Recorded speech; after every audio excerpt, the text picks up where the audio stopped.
Hello everyone, welcome to the YouTube channel Mécanique Sportive. This is Nicolas. Today I'm introducing the new SKODA ELROQ Rally Sport, this sportier and more powerful version. With a slightly improved chassis, improved steering and sportier seats. In short, we're going to test this machine on all types of roads as usual and even do a bit of gymkhana and all that. See how it performs dynamically and debrief afterwards. It's pretty good. I've already had a good drive with Simpa, the SKODA ELROQ. I had already introduced it to you, but now it's improved. It uses almost the same platform, the same size, the same trunk and so on, but more power, a better chassis and a slightly different look. By the way, for those who are currently watching this video, I want to thank all the channel members and also all the subscribers and of course everyone who follows. You know that for some time now, every video that reaches 100,000 views since the Renault 4. I will choose a comment at random to send you a €100 gift card. So don't hesitate to leave a little comment, share this video, like it, all that. I'm counting on you and we're going to grow this community even more. The goal is to make the channel bigger and bigger and to give you cars in the end. Let's return to the brand new and beautiful ELROQ Rally Sport, which will also be available used soon. We'll go over the basics again and then I'll take you for a ride with me. But this car is 4 meters 49 long, 1 meter 88 wide and 1 meter 65 high. There are some specific features on this ELROQ Rally Sport, like lots of little black accents to make the car look a bit sportier. It has 20 or 21-inch wheels, it's all-wheel drive and a total combined output of 340 horsepower. Accelerating from 0 to 60 mph in 5.4 seconds, which is quite quick, placing it among fairly sporty cars.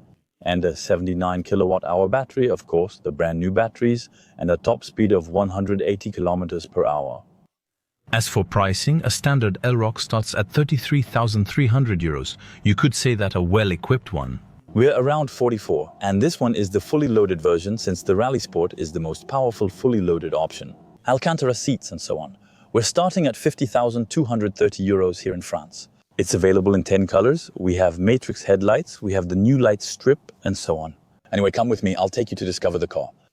Look at it like this when we walk around it. So here, I found a beautiful grove. It's really gorgeous. So, beautiful car, Rally Sport version. It gives a more aggressive look to the bumpers and other parts. The VRS badge, found on Skodas for several years, features yellow accents. This car is available in 10 different color options. The new front strip, which lights up here, and now the SKODA name really appears in full letters right in the middle, right here on the nose. There you go, I want it to be perfect. And look at this contrast, even this graphite gray, I think it suits it well. It looks discreet, although I prefer colorful cars. It's available in red, blue, and so on. Hold on. You know, I have something even cooler. I'll show you live because we have some little cards and all that. Press release, hold on. They do things well at SKODA, so these are the KD. That's not the right car. There. Here are all the colors like this. You have them live and the 2 rims available right here. 20 Draconis or the 21 Vision. Me, I would have taken it in this blue, this red, this yellow, kind of like my Twingo. It's flashy, but this one is even flashier. Wow, full of sunshine. And look closely, the interior. There's all this that's different compared to a standard ELROQ. The design includes the steering wheel, seats, infotainment system, technology and navigation. We have all of that covered. And the specific Rally Sport version, it's all that and even more on top. Look, I'll let you take a screenshot if you want. That way you have time to read everything. Anyway, we still have quite a few different things on these Rally Sport models, and you can even see the price right here. All the clever features remain, such as the umbrella, cup holder, and more. Anyway, that's always a real advantage with SKODA. All right, let's put this back over there. There we go. I'll put you back here and we'll continue the tour.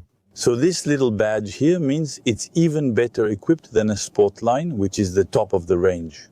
We have some similarities, but you can spot the differences.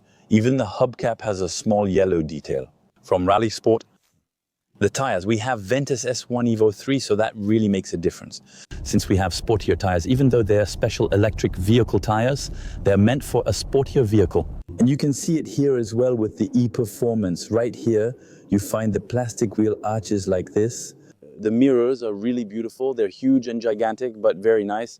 I like them. They're big but sleek. The black trim, basically black everywhere on this side. You can charge here up to 185 kilowatts. So basically a charge between 25 and 30 minutes for a 10 to 80% charge with, of course, fast charging right here. And so, since it's an electric flap, you don't have the little scraper right there. From the rear three-quarter view, this is what it looks like. So the new lights are right here, and Skoda is also marked on the back. So that's the little thing I found a bit unfortunate on the ELROQ when it came out.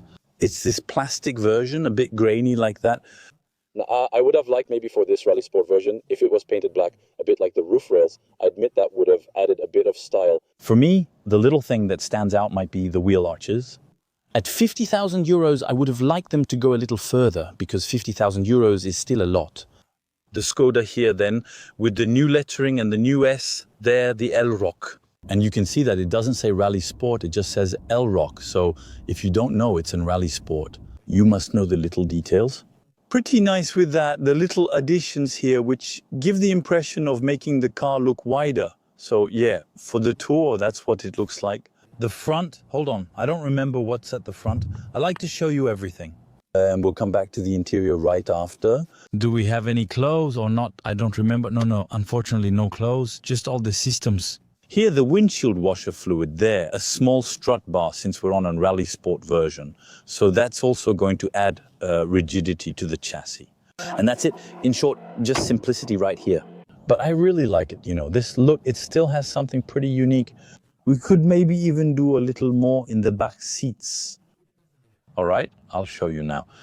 So since we're in a Skoda, we're looking at a high-end Skoda trim. It's honestly very well finished. We have curtains here. So for the kids, it saves you from buying those things at Lidl, you know, those awful things people put there around the doors. So you have your little built-in curtains. This is standard plastic, but look, it's been worked on, the carbon imitation, which you can find pretty much everywhere. Here we have a little tweeter there, a speaker here and there. And since we have a Canton sound system, honestly, the sound is really good. A kind of Alcantara here. It's soft, it's pleasant, the little plastic handle. So all of this is plastic, but it's well made, it's pretty nice. And then the matching mats, the upholstery specific to this Rally Sport version with the perforation.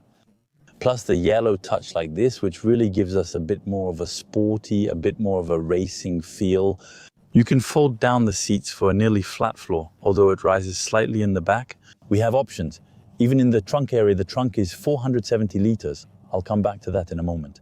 Attachment top tether ISOFIX for child seats here. So look, it still goes up nicely all the way to the front.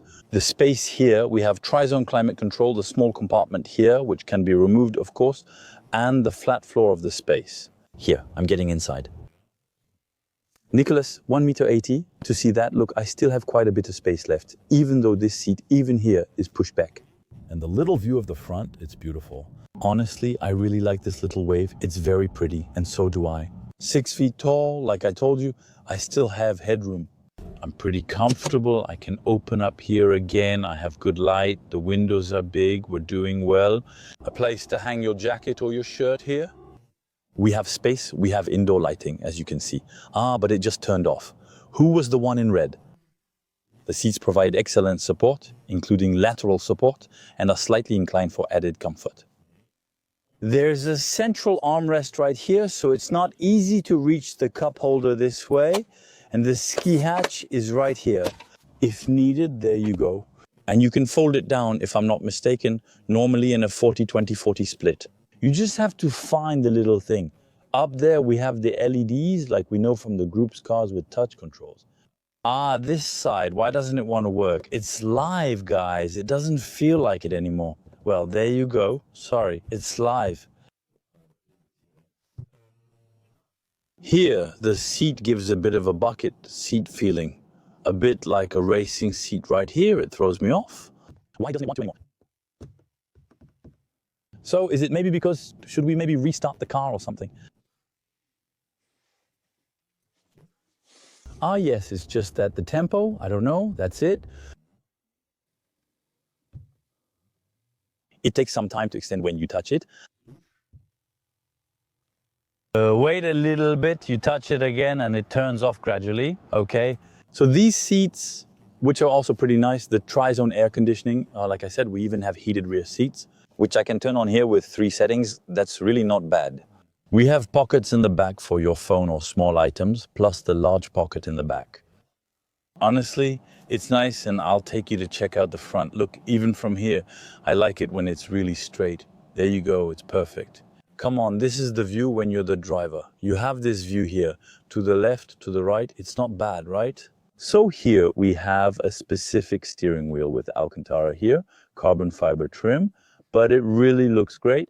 The seats as well, so they're specific to this model. You can see the VRS logo right there, the Alcantara. They're perforated and heated. Unfortunately, they're not massaging or ventilated, which would have been a nice extra. The steering wheel, as I mentioned, is specific to the VRS, and it's micro-perforated here. There's also smooth leather on the top, still our screen here, plus a head-up display in the windshield that does a really, really good job. And this view is just so beautiful, and with the sun and everything, it's magnificent. Anyway, the rest is just like a standard ELROQ. So there you have it. USB ports and 2 USB-C ports are located over there, with additional USB-C ports down here as well. So you can charge. There's a 15-watt wireless charger with ventilation and a top-tier International Standards Organization FIX mount even on this side. And that's what the interior looks like. Well, how about we go test drive this car? To get all the information about the Mécanique Sportive ELROQ car, simply search for Mécanique Sportive ELROQ. I told you I would show you the trunk because the trunk is still pretty important.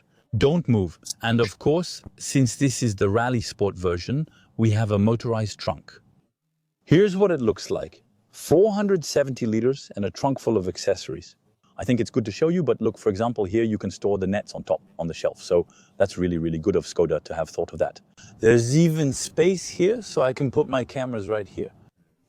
The 12-volt socket here, something to hold bags. Look, even here, the hooks that fold away so they don't get in the way. You find the same thing on the other side, storage and shelves. It's all real. It's really well thought out. The mat here, which splits in 2 and even underneath. I even have space to put another cable and more storage compartments for another cable and everything. Anyway, we're really good here. This is for me. The big advantage of Skoda is that they make storage spaces, things that are really well thought out. Of course, we still have our little umbrella in the door. And now the umbrellas are even made from recycled materials. The color changed from black to gray and the doors were modified. The pedals are a bit sporty like this with a big footrest, and we'll talk more about that on the road. Something to open. Oh yes, there's the massage seat. Oh no, that means I didn't see it properly, huh? I think earlier, I was mistaken earlier. There are massage seats, as I initially mentioned, for those who have been following along. A little massage. Yes, I see it moving. It's like active nodes. Awesome. Anyway, let's hit the road with this car. Here I am, this time on board this ELROQ Rally Sport. So ELROQ, huh? Which has sold very, very well lately. I'm starting off with 93% battery, which shows me 376 kilometers left. So let's say roughly 350 kilometers remaining. Here, we're supposed to do about 100 kilometers. We'll see how it goes. It says 103 kilometers here. So that's perfect for what I want to do. Mainly because, as you know me, I like to give you the consumption figures and things like that and the start instructions. I'm resetting everything now. It's been running for a while, but this way everything is good, all set to 0. That, and I'm going to keep it in sight because I like it. Drive here and we're off. The gentleman is letting me pass.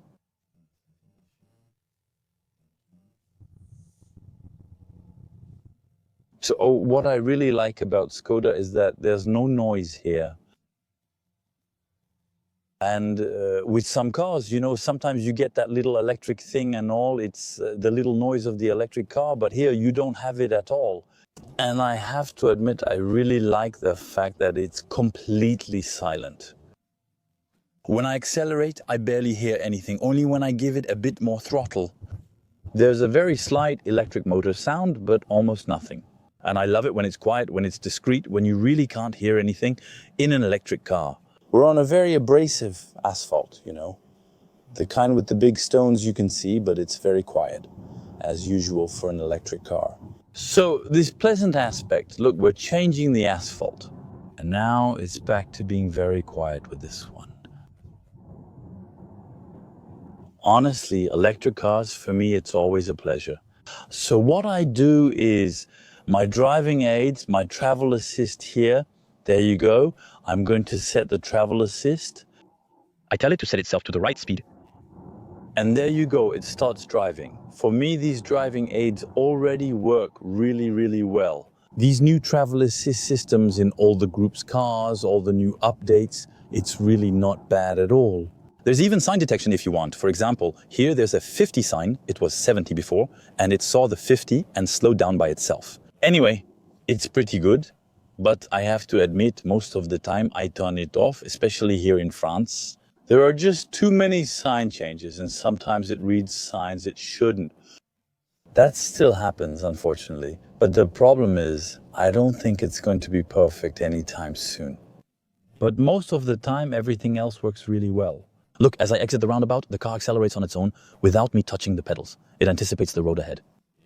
It handles itself really well. I think it's pleasant. We're going to start directly on the highway. We'll see how it goes. I think it's great. It knows there's a roundabout ahead and slows down, telling me, I know there's a roundabout in 100 meters. You'll have to turn left. Look, here, I'm only handling the steering wheel, even though the steering wheel, again, there you go. However, it still can't detect oncoming cars. That's a shame, so I still had to brake. And so after that, it's up to me to reactivate the driving assistance systems directly. So here, I'm leaving the roundabout. There we go. And I press it once here and it reactivates. Here, it's going to read the 60 sign for me.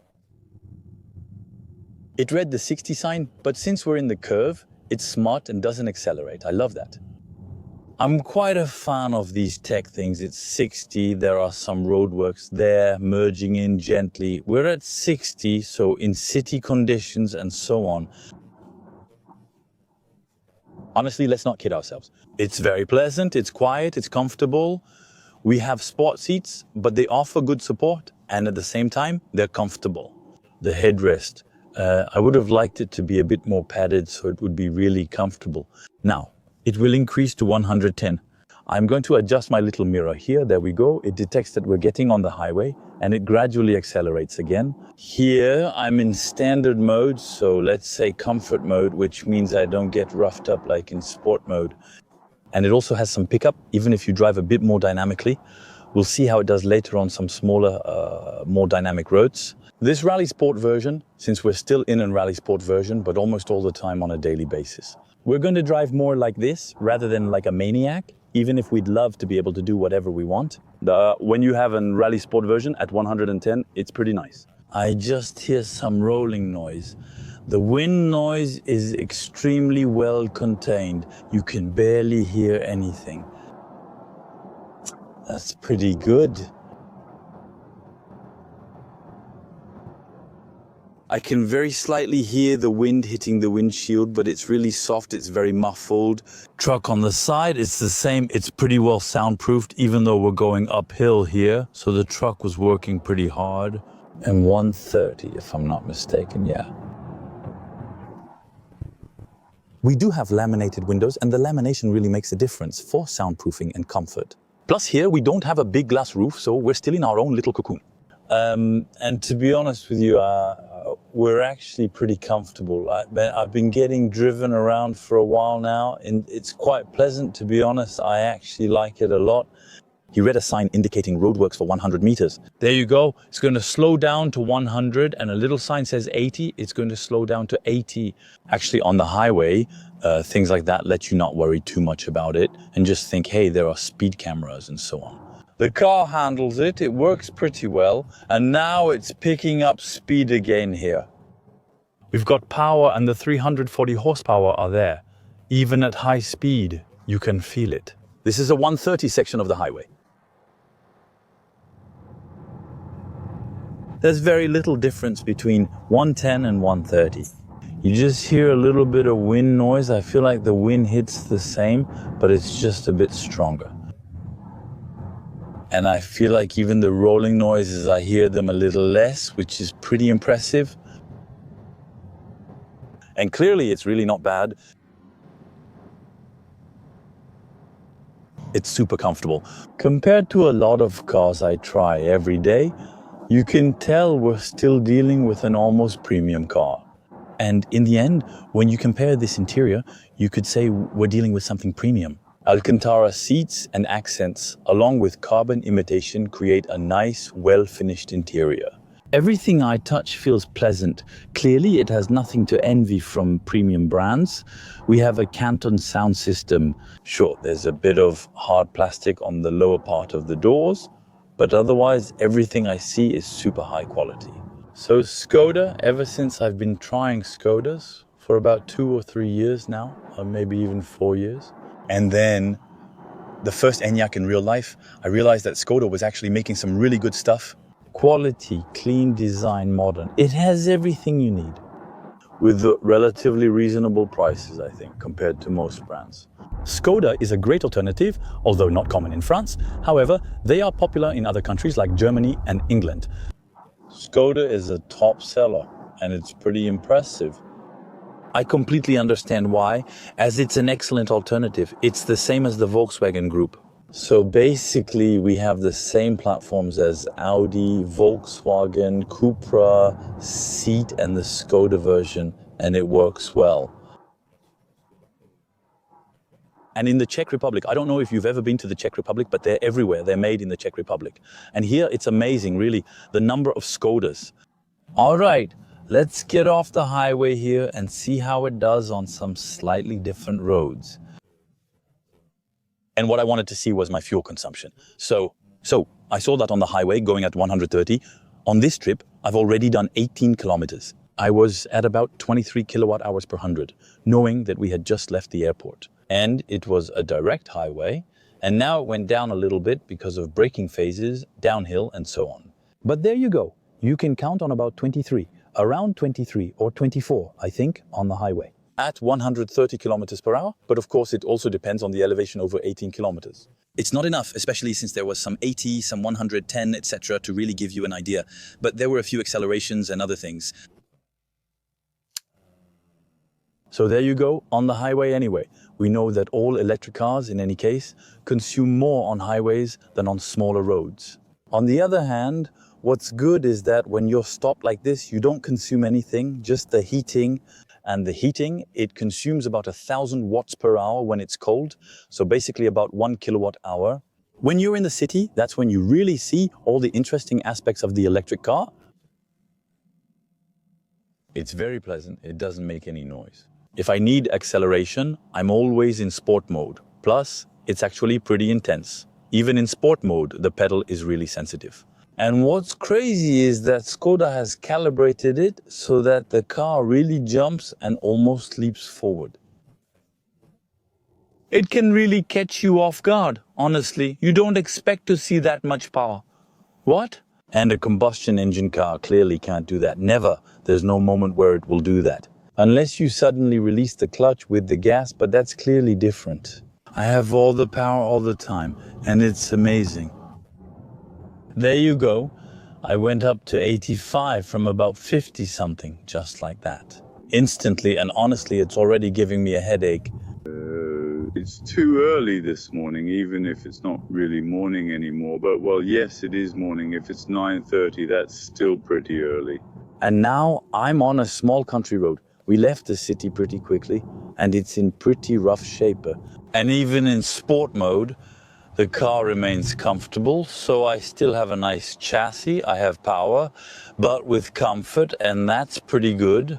One of the other interesting things with cars from this group is also the freewheeling when I let off. I'm coasting, and when I'm in D mode, there's almost no regeneration. It's really barely noticeable. So that, I think it's an advantage to be able to play with this freewheeling effect. There's no regeneration. Here, for instance, when I realize I'm on a flat or slightly downhill stretch, I release the accelerator without touching it.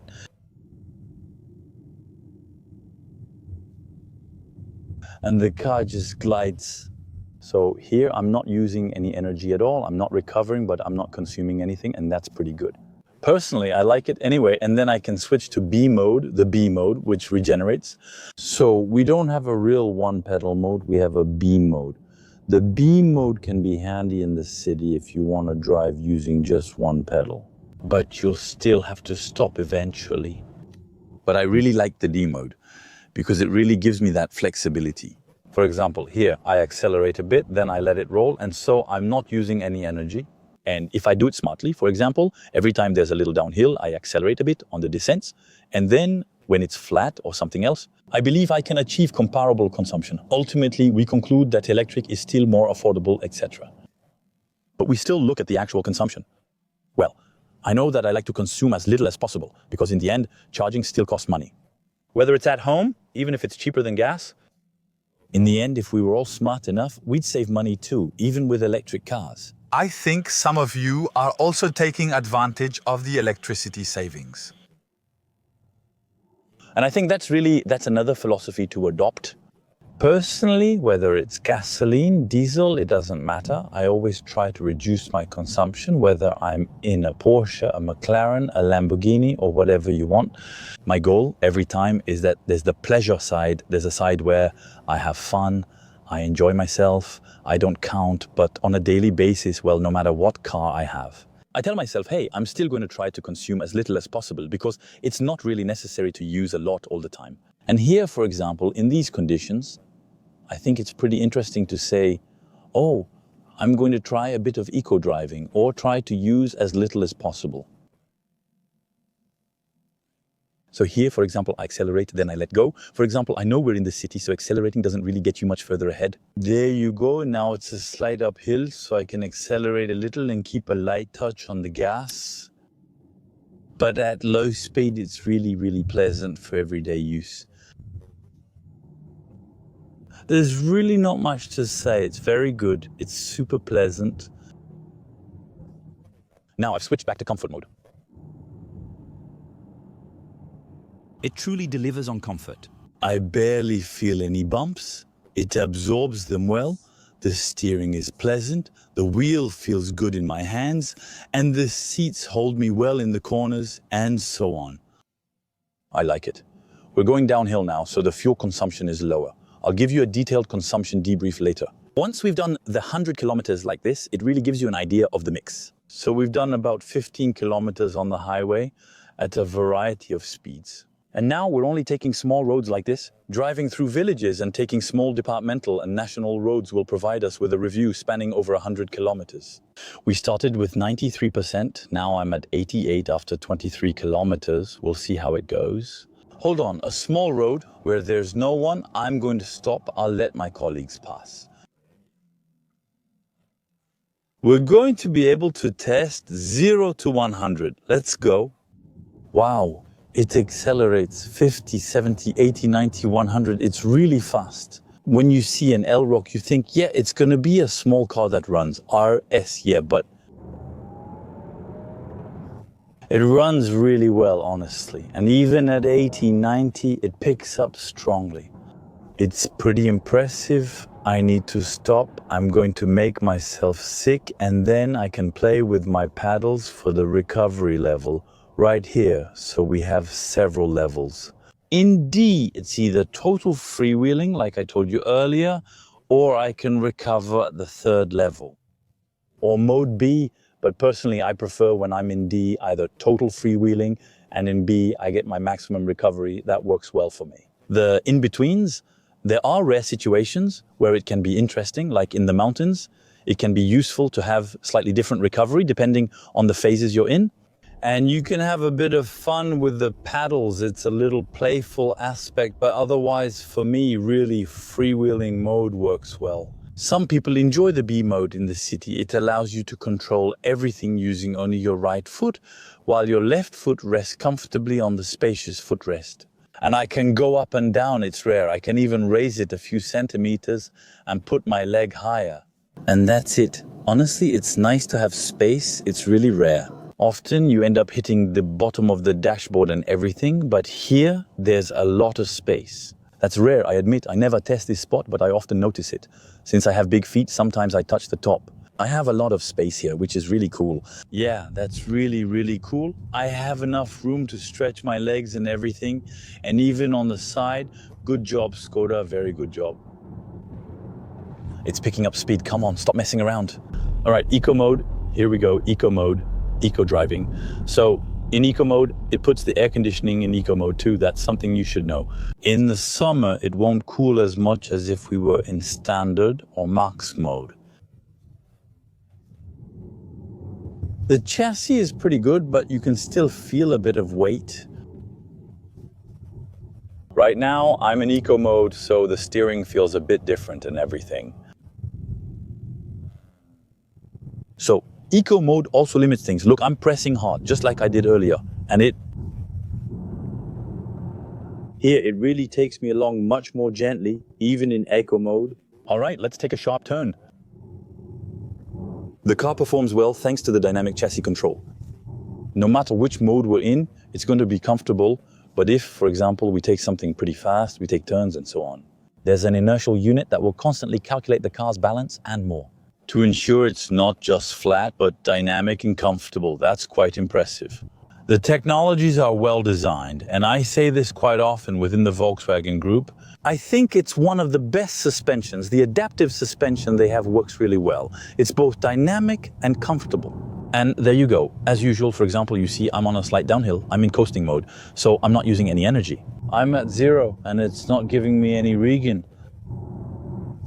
So it doesn't slow me down, and then I won't have to accelerate again. The small road will allow us to truly test the dynamic behavior of the Rally Sport model. However, as soon as I switched to sport mode, it changed my regeneration. It went to level 2. Let's go. Every time I really get surprised by this acceleration. It's really very powerful when it comes to the brake pedal, but it's super smooth. It's really funny. We have a pedal, you really have to push it far if you want strong braking, but then it stops pretty well. The acceleration every time, it amazes me. Actually, it's really, really instant. Almost too much, I'd even say. It's crazy. It accelerates really hard. It holds well. The chassis is nice. The sport steering is nice. You get a pretty good feel. It holds well. Just during braking, you can feel the weight a little bit. Electric car, of course, but in terms of handling, it's honestly very, very good. Even when there are a lot of turns, I don't hesitate to go for it. The acceleration is impressive, but exercise caution when braking to avoid getting carried away. It comes out of the corners in a really extraordinary way. It's enjoyable, actually. It goes fast and you find yourself riding at a good pace, and that's what's really impressive. It's because it goes well, it's pretty easy. You just have to be careful with the braking. But no, it holds the road well, it's easy.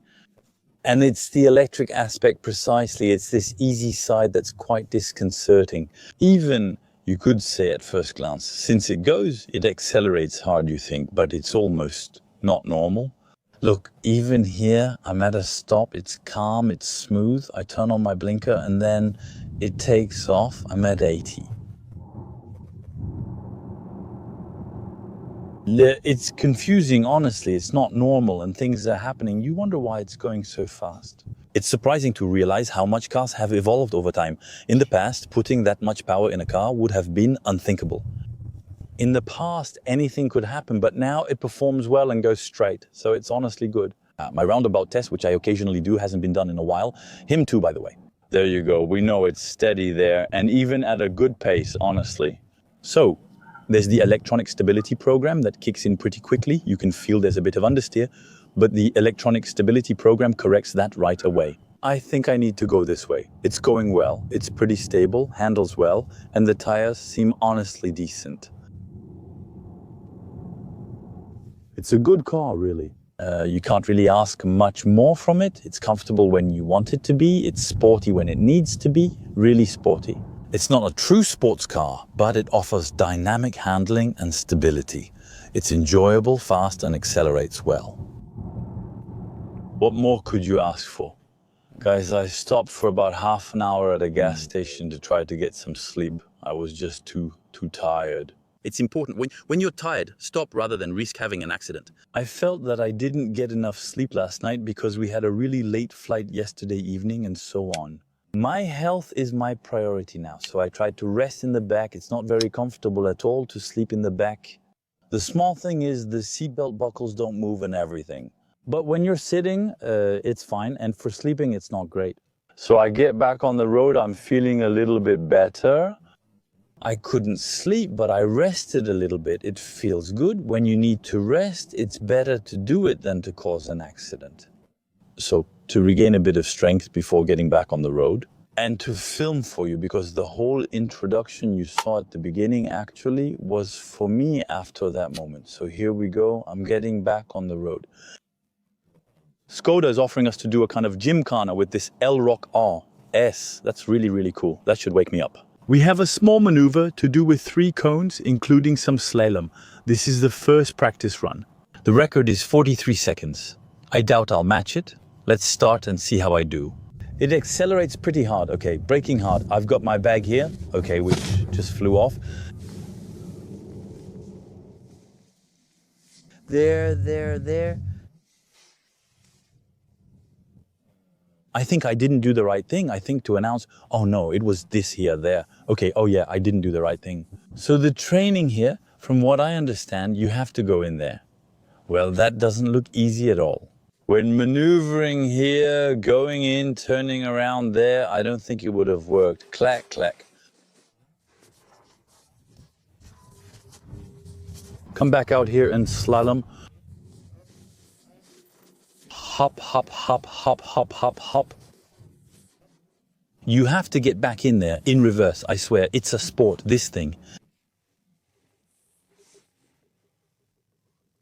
Wow, I completed it in 58 seconds, even with a mistake. That's not easy, considering the record is 43 seconds. I got 58 seconds in the test, despite the error. Here we go. Let's try again. So over there, we come here, we go over there, over there. All right, let's go. 1, 2, 3, here we go.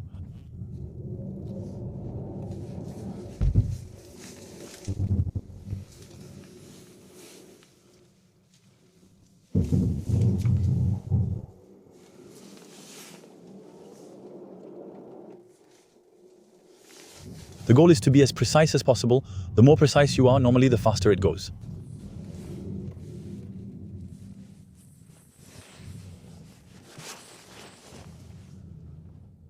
Without touching the cones, because otherwise it's seconds off your time.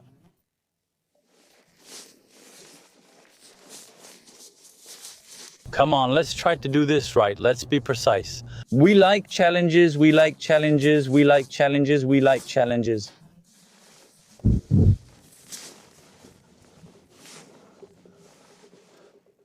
$50. How did the guy do it? 7 seconds less than that? It's impossible. The guy was really on fire. Wow.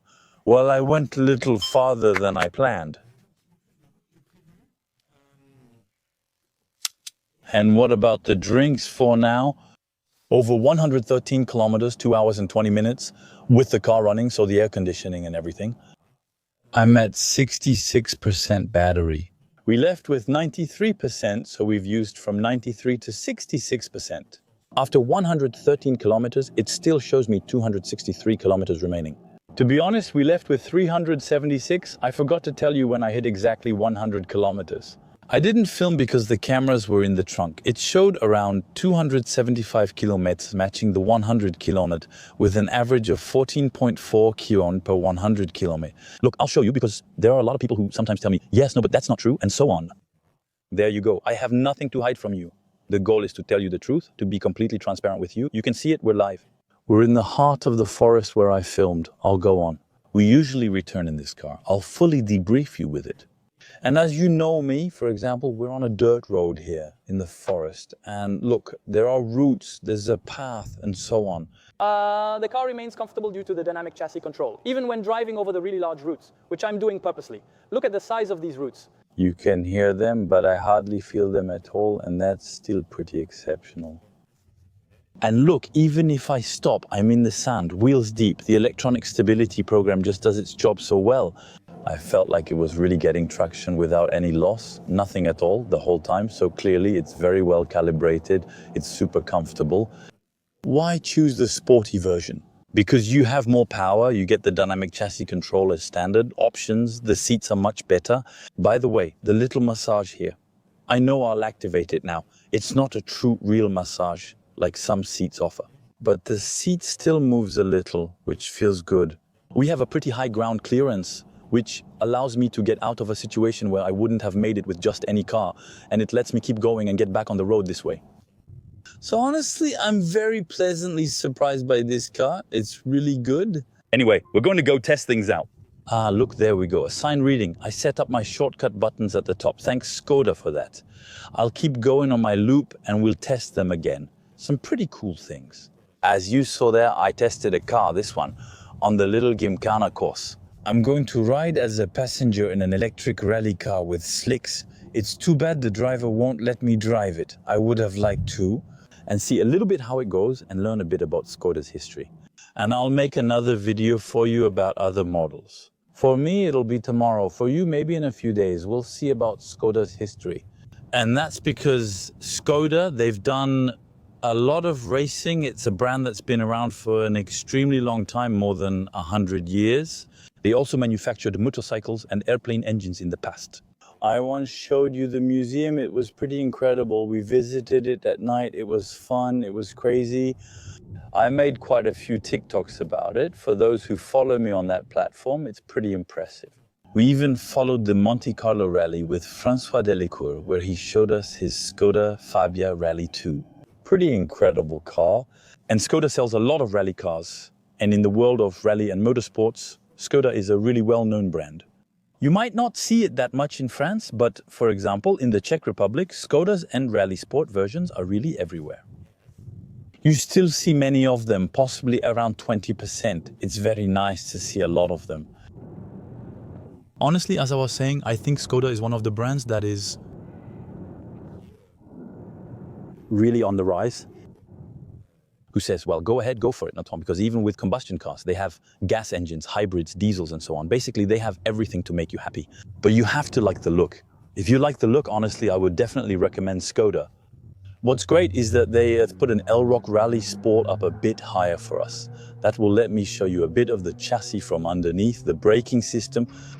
So here we can see that we have two pretty big pistons right here. We can see the moving parts, like the drive shafts, which are pretty big. We can't see the steering, but we do have the stabilizer bars here as well, which are really solid. This also lets us see the shock absorbers with the adjustments that are right here with the dynamic chassis control. Here, underneath, the battery section looks like this, so it's really smooth with a good protective plate here. You can see the thickness here, so that's the protective plate, that's just the protective plate. You can see that the battery is hidden behind it, so there's a bit of space, and underneath you can see it's a flat bottom to better manage the aerodynamic flow. Air curtains are becoming more common. In this example, the wheel has been removed to show how it looks. Same thing with the shock absorber. You can see here all the electronic components that control the compression and so on inside, directly in the shock absorber to adjust how stiff or soft it is. And that's what makes the difference. You can even see there's something here to cool the brakes. It looks like air comes in here to cool the braking system. Then we have the flanges here, so I'm not really sure when it works. And this time, the air curtain you can see there right at that spot, that's for the front part. At the back, the Skoda's, well, there are no disc brakes, so it's a kind of drum like this, which is more than enough. And that's what it looks like. And so the rear shock absorber, well, it's just this part and the spring, which is offset, not directly on the strut. I'll show you here. It's very interesting. We have variable steering racks. So this is a standard steering rack. All the teeth are the same. This is a rack. So the steering, they call it progressive. Progressive means, look at this, they're the same width. However, as soon as you turn the steering wheel more than 45 degrees on this part here, as you turn a bit more, we're going to switch to a steering that responds much faster, allowing you to turn more quickly and making the car more agile. That's the advantage right here. And similarly, we'll see the same thing with the suspension using the dynamic chassis control. So these little valves here, which open and close and so on, they interact with the oil moving inside and having this little sensor here that will be controlled by a small valve. The adjustment will regulate the opening, controlling the amount of fluid released, which is the key factor. And here on this side, we can see, for example, a power steering system. So here we can see the screw that interacts with the steering rack right here, depending on how it's positioned. In a power steering system, the electric motor directly interacts with and provides the steering assistance. It's the one that, as soon as there's a small impulse when we turn left or right, comes in to help us so that it's much easier. I like to show this kind of thing because it's pretty rare to have them, especially with a car set up on a lift like this. Give a thumbs up if you learned something.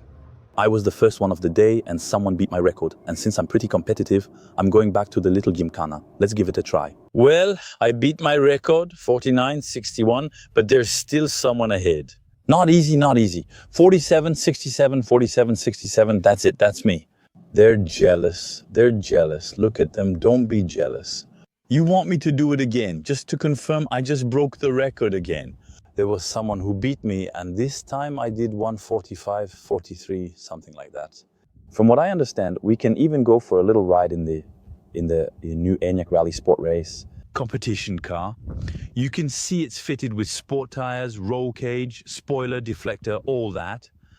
Hydraulic handbrake and lightweight doors. Everything is lightweight.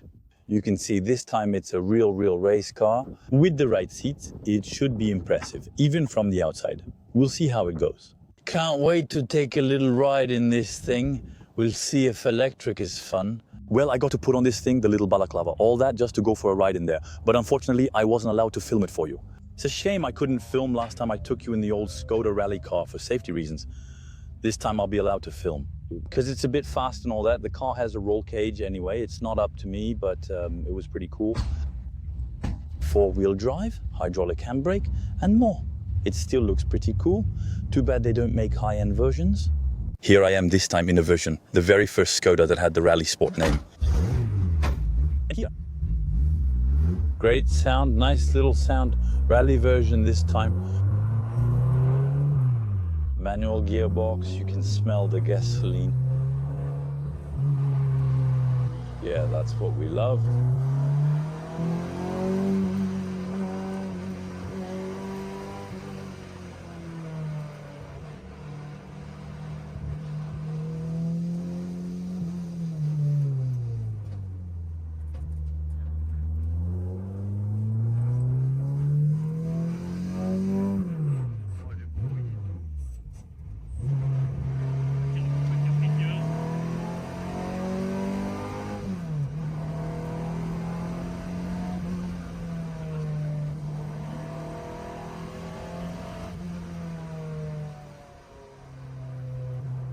You can feel that, it's real work, the steering wheel from back then.